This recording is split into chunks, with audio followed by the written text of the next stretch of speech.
Wolf of Wall Street, directed by Martin Scorsese, was based on the novel The Wolf of Wall Street, written by Jordan Belfort himself in 2007. The novel is based on a memoir of Jordan Belfort, also named The Wolf of Wall Street. Belfort is a savvy businessman who rises through the ranks of Wall Street, makes millions of dollars, and runs a pretty sketchy firm dealing with taxes. Talks about the rise of Belfort into the eventual downfall following a string of corruption through his company called Stratton Oakmont Incorporated.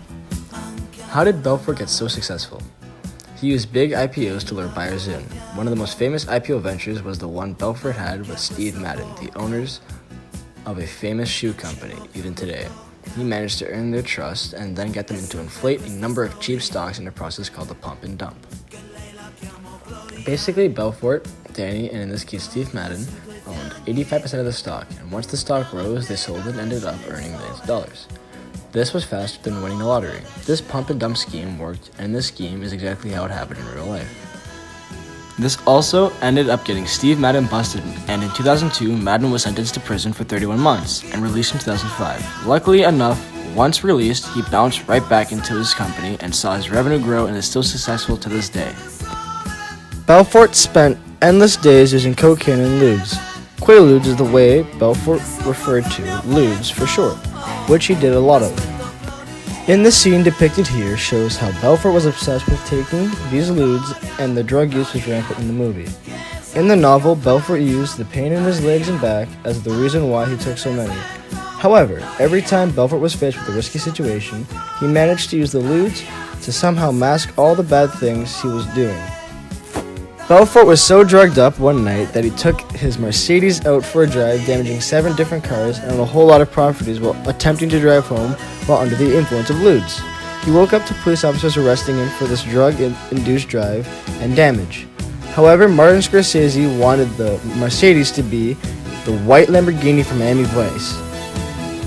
Belfort took millions from many innocent victims and was able to live a very lavish life, like owning and vacationing on yachts, attending massive parties, driving luxury cars, and even flying a helicopter.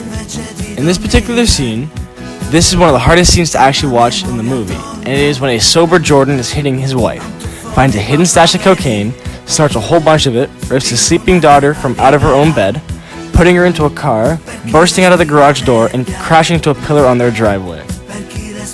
You see the daughter's head whipping back and forth onto the seat. This was probably one of the lowest time of Belfort's life. The unfortunate part of this is it wasn't to play up the movie, because this was all true. This scene below actually never took place in the novel, but only in the movie. This is where the FBI agent and Belfort talk on the yacht, but this never actually happened. This was essential to build the audience awareness of the cat and mouse game that both characters were playing with each other. This is the clip I chose. The director shoots the scene using a lot of Dutch angles, tilted shots, close-ups to wide shots, showing the atmosphere where everyone is close to where the danger is. The scene is taking place on the ocean, in a storm, with lightning and thunder. It's very dark, foggy, and wet. Whenever the lightning hits, you see parts of the yacht light up, and get a sense of what is going on. Fine, trust me, Chop is fine. Is Chop fine, Captain Ted? Yeah, I mean, if we take it slow. Yeah, we're gonna take it slow. It's a little uncomfortable. But tell him it's safe. It's gonna be fun. Safe because we'll batten down the hatches and secure the deck, and we're looking at maybe a few broken dishes. A few broken dishes? What's a few broken dishes? Does that sound fucking awesome or what? Huh? No, not really. Right, well, we're gonna have a fucking good time. Let's go to fucking Monaco now, huh? Right. Let's fucking move. Let's go. Get in. Hold on. What the fuck is going on out here? The jet skis just went overboard! Oh, Jesus Christ, honey, you okay? Yeah, I love you. The way! A 20 feet high building! Turn around, let's go the other fucking way! We can't! No! We'll get broadsided and tip over! I am a master diver, you hear that? I'm a master diver, no one's gonna fucking die! I got you, dude. I got you, trust me, okay? I love you. I love you. Just hold on tight. Honey. Hold on, baby. Honey. Daddy! What? Hold on, baby. I won't die, Jordan! I did a lot of bad shit! I'm going to hell, Jordan! Fucked up! I fucked up so bad! Get the nudes downstairs. What are you saying?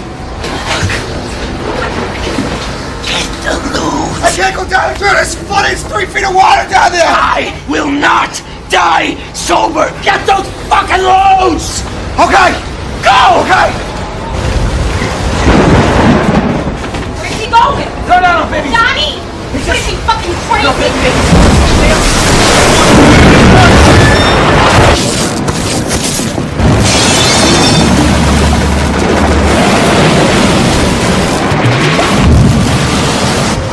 Jesus. Get away from the window! Close way! Hey, it's Captain 10 feet to before me, God, Naomi! I got him! I got him! Wait a second! This guy's right now! This is a fucking mayday!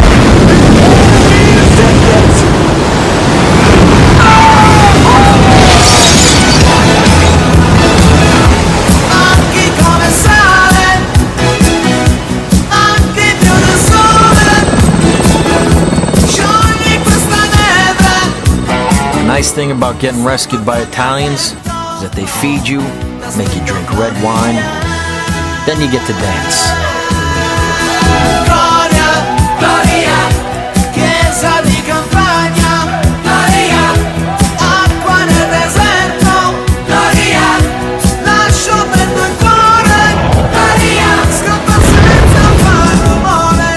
Did you see that?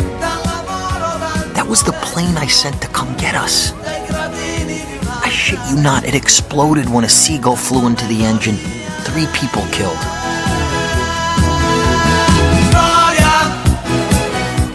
You want a sign from God? Well, after all this, I finally got the message. The director continues to use panning shots, moving the camera to follow someone. A lot of cuts that show what the person is doing or who is speaking. Then there's the cutaway, which can be described as cutting away to an insert of something and then back. Seen during the clip where you are inside the yacht, and then the camera cuts away to the outside, where you see the whole yacht and the choppy waters. In the novel, when they are rescued, the rescue plane that was sent to save them crashes, but that Jordan was not there to witness it. Although, there really was a rescue plane that also was sent to rescue them, but they were rescued by the Italian Coast Guard. Scorsese uses the dramatic purpose of the crashing and exploding of the plane to represent the visual metaphor of how Belfort getting away with stock scams for such a long time. The music at the end of the scene is to play on the fact that Belfort and company were rescued in Italy by an Italian Coast Guard. The scene where the women are dancing with the Italian soldiers to Umberto Tozzi's Gloria. This choice of music for the scene was used to provide more of a dramatic impact on area where they were rescued.